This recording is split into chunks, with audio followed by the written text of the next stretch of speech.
ನಮಸ್ಕಾರ ವೀಕ್ಷಕರೇ.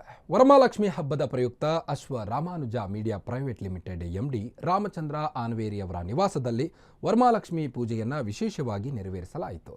ಶಿವಮೊಗ್ಗ ಜಿಲ್ಲೆಯ ಸಾಗರ ತಾಲೂಕಿನ ಆನ್ವೇರಿಯಲ್ಲಿರುವಂತಹ ರಾಮಚಂದ್ರ ಅವರ ನಿವಾಸದಲ್ಲಿ ಹಬ್ಬದ ವಾತಾವರಣ ಮನೆ ಮಾಡಿದೆ. ಪರಮಾತ್ಮ ಗುರೂಜಿಯವರ ದಿವ್ಯ ಸಾನ್ನಿಧ್ಯದಲ್ಲಿ ವರಮಹಾಲಕ್ಷ್ಮಿ ವ್ರತವನ್ನು ಭಕ್ತಿ ಭಾವದಿಂದ ಆಚರಿಸಲಾಯಿತು. ಈ ವಿಶೇಷ ಪೂಜೆಯಲ್ಲಿ ಅನೇಕ ಮುತ್ತೈದೆಯರು ಭಾಗಿಯಾಗಿದ್ದು ಲಕ್ಷ್ಮೀ ದೇವಿಗೆ ವಿಶೇಷ ಪೂಜೆ ಹಾಗೂ ವ್ರತಾಚರಣೆ ನೆರವೇರಿಸಿದರು. ನಾಡಿನ ಶ್ರೇಯೋವೃದ್ಧಿ, ಜನರ ಸುಖ ಸಮೃದ್ಧಿ ಹಾಗೂ ಶಾಂತಿಗಾಗಿ ರಾಮಚಂದ್ರ ಆನ್ವೇರಿಯವರು ವಿಶೇಷ ಪ್ರಾರ್ಥನೆಯನ್ನ ಸಲ್ಲಿಸಿದರು. ಆ ದೇವಿಯವರ ಅನುಗ್ರಹ ನಮ್ಮ ಮೇಲೆ ಆಗಲಿ ಅಂತ ಹೇಳ್ತಾ ನಿಯಮ ನಿಬಂಧನೆಗಳು ಅಂತ ಇರುತ್ತೆ. ಆದ್ರೆ ವರಮಹಾಲಕ್ಷ್ಮಿ ಪೂಜೆಯನ್ನ ಯಾರು ಬೇಕಾದ್ರೂ ಮಾಡಬಹುದು.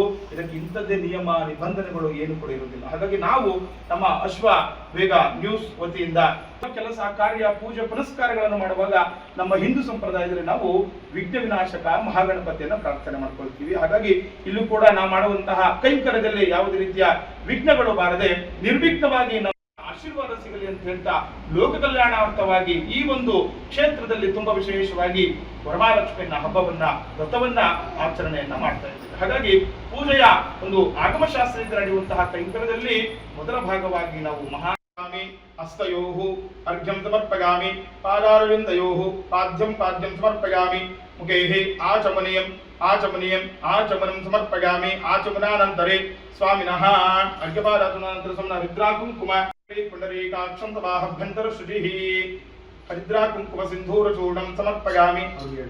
ಒಂದು ಹೂವಿನಲ್ಲಿ ಅರಿಶಿಣ ಕುಂಕುಮ ಮುಟ್ಟಿ ಹಾಕಿದ್ದೇವೆ ಅಂತ ಕೈ ಇಟ್ಕೊಳ್ಳಿ. ಹರಿದ್ರಾ ಚೂರ್ಣಂ ಸಮರ್ಪಯಾಮಿ ಕುಂಕುಮ ಸಿಂಧೂರ ಅಕ್ಷತಾ ಸಮರ್ಪಯಾಮಿ. ಒಂದೊಂದು ಹೂ ಹಾಕಿ ಧೂಪ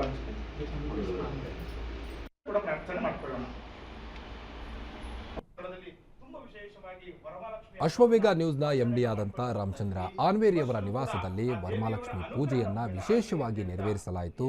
ಶಿವಮೊಗ್ಗ ಜಿಲ್ಲೆಯ ಸಾಗರ ತಾಲೂಕಿನ ಆನ್ವೇರಿಯಲ್ಲಿರುವಂಥ ರಾಮಚಂದ್ರ ಅವರ ನಿವಾಸದಲ್ಲಿ ಹಬ್ಬದ ಸಂಭ್ರಮ ಕಳೆಗಟ್ಟಿತ್ತು. ಪರಮಾತ್ಮ ಗುರೂಜಿಯವರ ದಿವ್ಯ ಸಾನ್ನಿಧ್ಯದಲ್ಲಿ ವರಮಹಾಲಕ್ಷ್ಮಿ ವ್ರತವನ್ನು ಭಕ್ತಿ ಭಾವದಿಂದ ಆಚರಿಸಲಾಯಿತು. ಈ ವಿಶೇಷ ಪೂಜೆಯಲ್ಲಿ ಅನೇಕ ಮುತ್ತೈದೆಯರು, ಕುಟುಂಬಸ್ಥರು ಎಲ್ಲರೂ ಕೂಡ ಭಾಗಿಯಾಗಿದ್ದರು. ಲಕ್ಷ್ಮೀ ದೇವಿಗೆ ವಿಶೇಷ ಪೂಜೆ ಹಾಗೂ ವ್ರತಾಚರಣೆ ನೆರವೇರಿಸಿದರು. ನಾಡಿನ ಶ್ರೇಯೋವೃದ್ಧಿ, ಜನರ ಸುಖ ಸಮೃದ್ಧಿ ಹಾಗೂ ಶಾಂತಿಗಾಗಿ ರಾಮಚಂದ್ರ ಆನ್ವೇರಿ ಅವರು ವಿಶೇಷ ಪ್ರಾರ್ಥನೆಯನ್ನ ಸಲ್ಲಿಸಿದ್ದಾರೆ. ವ್ರತವನ್ನ ಆಚರಣೆಯನ್ನ ಮಾಡ್ತಾ ಇದ್ದಾರೆ. ಹಾಗಾಗಿ ಪೂಜೆಯ ಒಂದು ಆಗಮಶಾಸ್ತ್ರದಿಂದ ನಡೆಯುವಂತಹ ಕೈಂಕರ್ಯದಲ್ಲಿ ಮೊದಲ ಭಾಗವಾಗಿ ನಾವು ಮಹಾಮಿ ಹಸ್ತಯೋ